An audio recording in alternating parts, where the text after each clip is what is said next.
to Santos Haven. Dito tayo sa terrace. Look at that. Pretty cool. Meron siyang rain, shower. Iba naman ngayon ng time.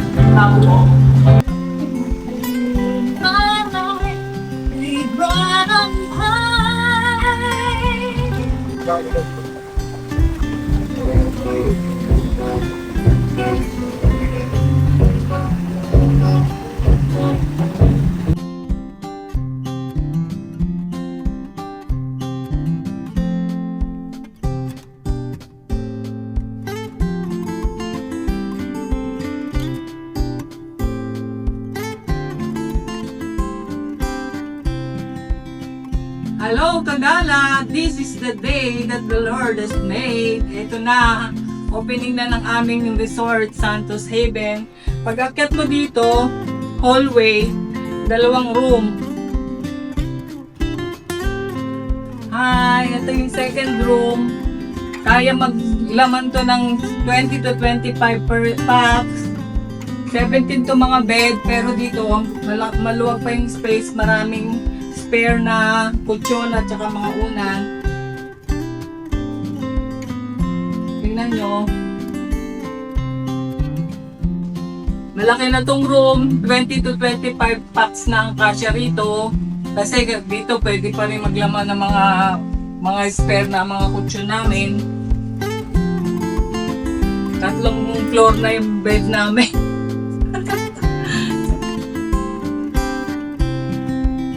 Ito yung terrace connecting sa isang room. Maganda rin ang ambience dito. Look, ito naka-set up na yung ating pang catering for 100 guests. Ito nga pala yung Santos Beach. Yung kabila lang ng Santos Haven, Santos Villa.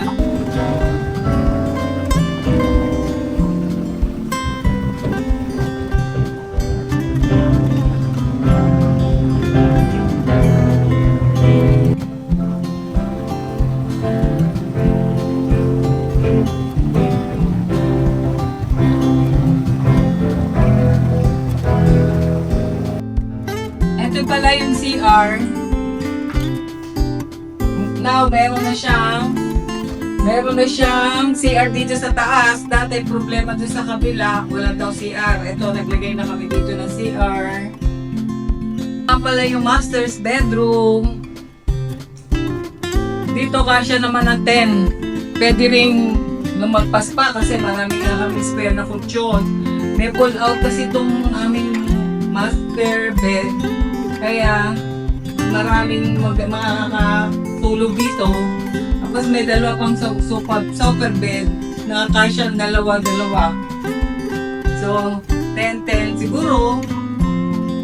So, marami nang makakatulog dito. Tapos ito naman yung terrace niya.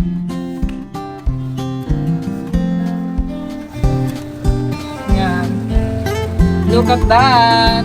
Aming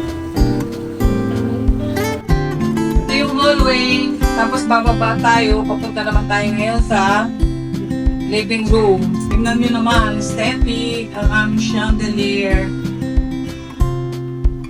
Dito naman yung living room, aesthetic at saka industrial yung aming ginawang design dito. Look at that. Diba? Ganda. Tapos mga painting. Hindi na kami naglagay ng hammock or duyan. Ito na lang ang aming accent chair. Tapos tignan nyo naman dito, pwede pa rin natulog dito kasi sobrang laki na sopa. Pwede rin 4 lang makatulog dito sa aming sopa. Sobrang laki. Tapos ito ang CR.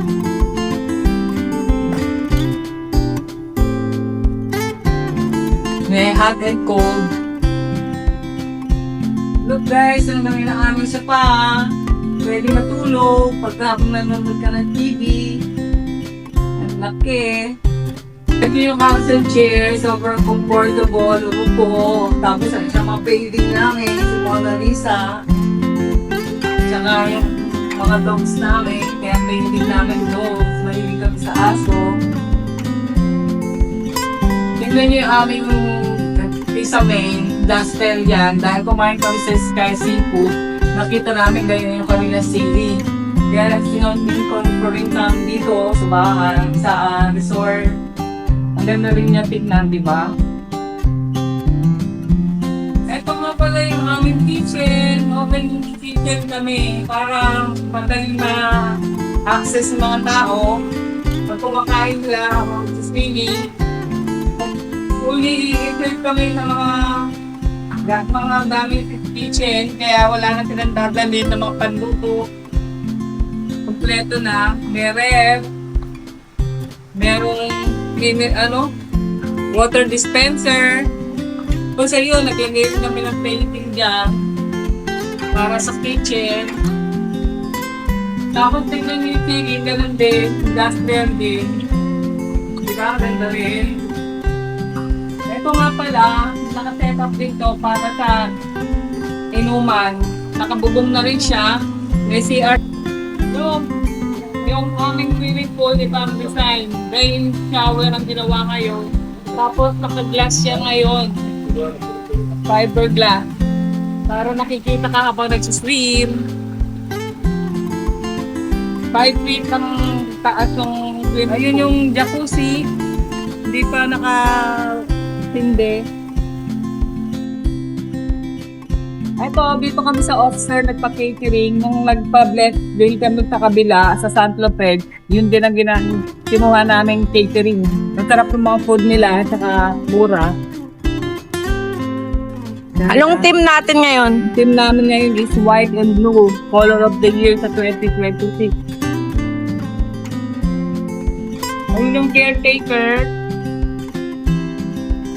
Ayun nga pala yung room ng mga caretaker namin. Second floor yan, 2 floors. Yung sa taas, doon sila matutulog sa baba, parang bodega ng mga gamit. Ito yung design ng table. Minimalist lang. Waiting for Pastor Oliver to appreciate the dedication.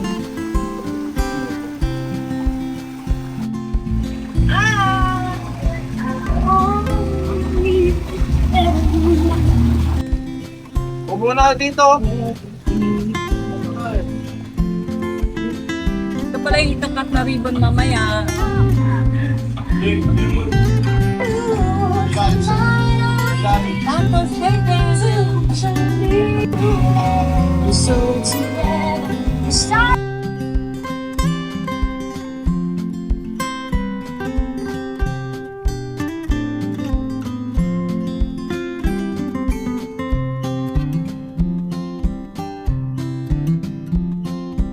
Tayo papasok po dito. Then, tutuloy po natin yung ating pong dedication program. So, pwede po tayo umupo. And habang makakaroon po tayo ng pag-iba pang mga gagawin. So, pero doon po tayo sisimulang mulahan sa labas. So, sige po, may I invite nyo.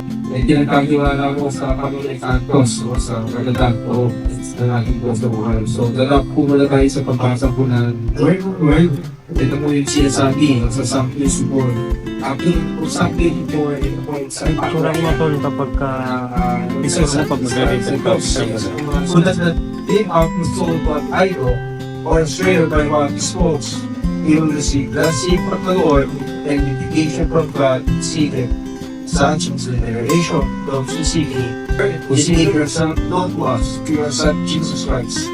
And as we thank you for the blessings you have given to our brothers and sisters in Christ, Lord, this Sunday, we ask for your help and guidance as we dedicate your glorious name. This we pray. In Jesus' name, amen. Amen and amen.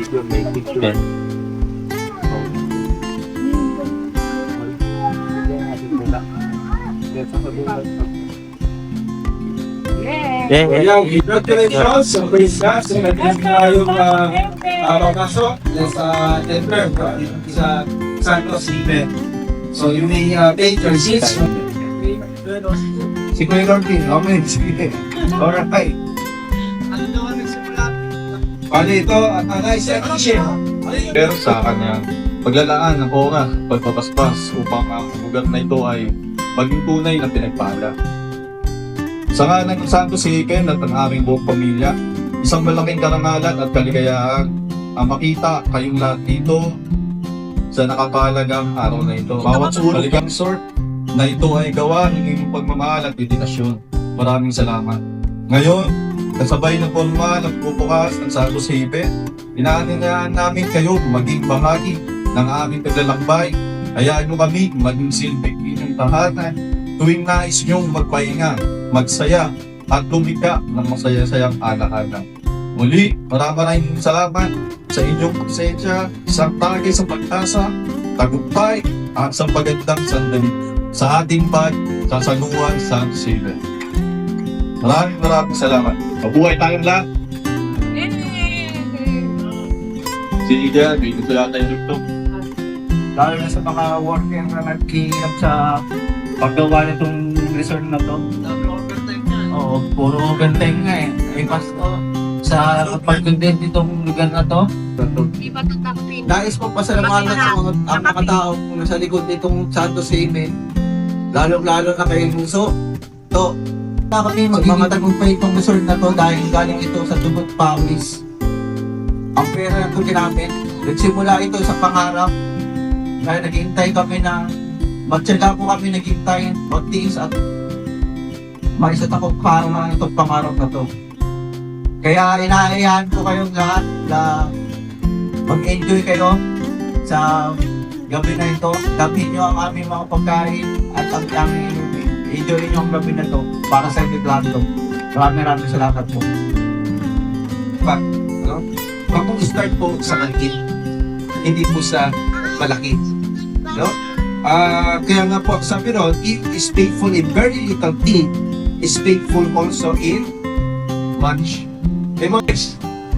Merong worldly riches, merong tinatawag nating spiritual riches. Merong temporal riches, at meron po tayong tinatawag na eternal riches. Lord, dahil ito po ang Santos Family, Panginoon, at kami po ay dadako sa tinatawag po namin anointing of oil. Hinihingi po namin ipagpalain po at kami gagawin na pagpapahid ng langis upang itagang na yun pong tunay na palalim, linisin at aliin at pagpalamin sa itong mayroong biyay. Samahan niyo po kami sa pangalan ni Jesus. Amen. Amen.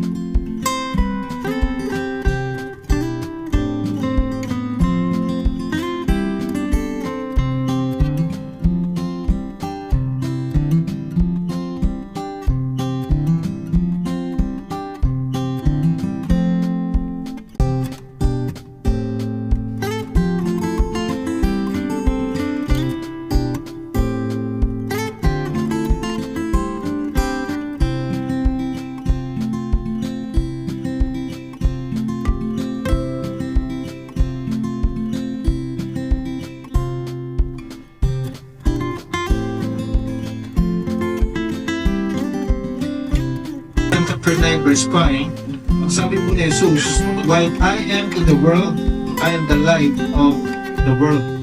So light represents our Lord Jesus Christ. So this light po is a symbol of His presence. As Jesus Christ shines around this resort, this facility sa biyaya ng ating Panginoon. Let's pray. We give thanks to you, O God, the source of all blessings, for your goodness and generosity to Santos family. Everything we hold is the result of your unending kindness and compassion. We come before you today with a bowed down heart, with gratitude and humility. Lord, God, in your mighty hand, we are truly grateful. We are grateful for and excited about these additional blessings that you've given, Lord, to the Santos family. And at this moment, Lord God, we pray as the resort starts its grand opening today, we ask, Lord, that you will bless and consecrate this place. We ask, O God, that you will dedicate me that you will bless this place and that you will bless this place and make it holy. We dedicate it to you for your purpose alone, O God. We pray that your presence will be felt here and that the family owner will constantly be sensitive of your direction and guidance as they work to make this resort prosperous with your help and assistance. We also pray, Lord, over prayers for the staff, asking you to guide.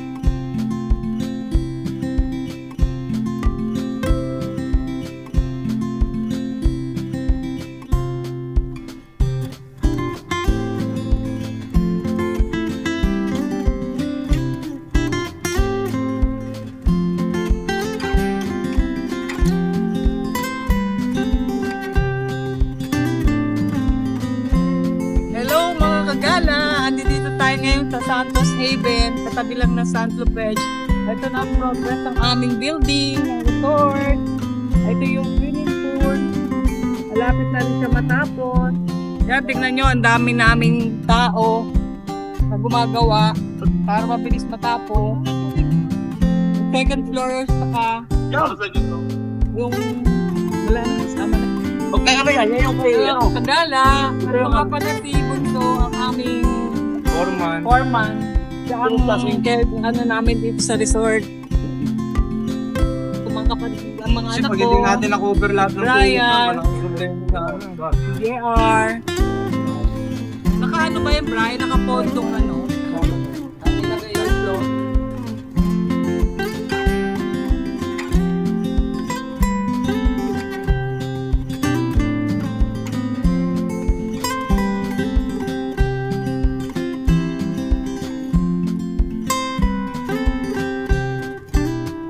Hello, kagala! Another day, another gala. Papunta kami ngayon sa Santos Haven para itingnan namin kung anong progress ngayon doon at magsiswimming din kami mamaya sa San Lopez. See ya! Namin si Choco para makarating naman siya doon. Bye!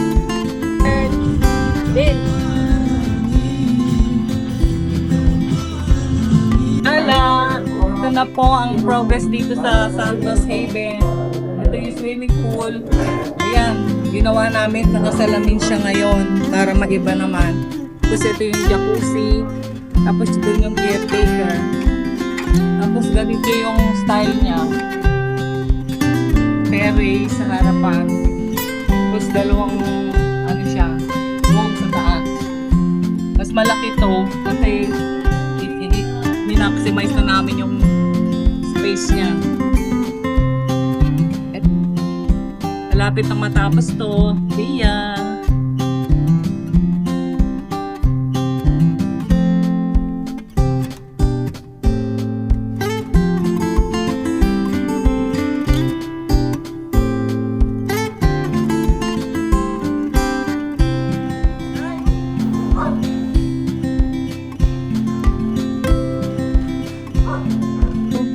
Hello, kagala!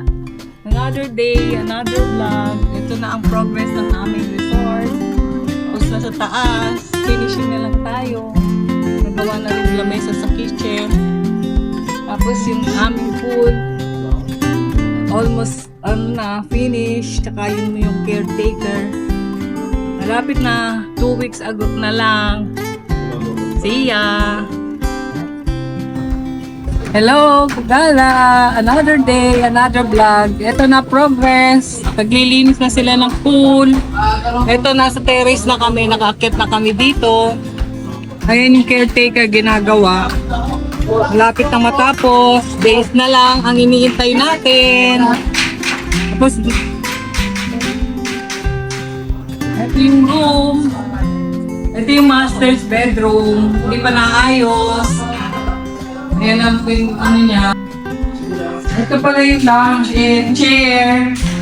Kaya doon sa tutunan. Let's go. Tingnan yung mga painting. Tapos ito, tingnan niyo yung finishing niya. Tapos ito rin, kala mo siya wood, pero semento siya. Yan. Maglilinis na lang kami dito. Tapos ito yung terrace.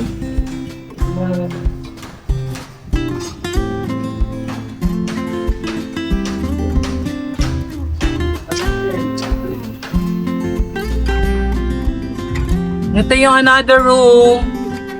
Ayan ang mga double bed. Dami na niyan. Sobrang dami na niya. 3 palapag na kada isang kama. Tapos dito, yung CR ginagawa pa. May CR na ngayon sa taas. Yan. Wala pang inodoro. Ito, pagkakit mo dito sa stairs, ito yung tatlong pinto. Isang room. Doon, master's bedroom.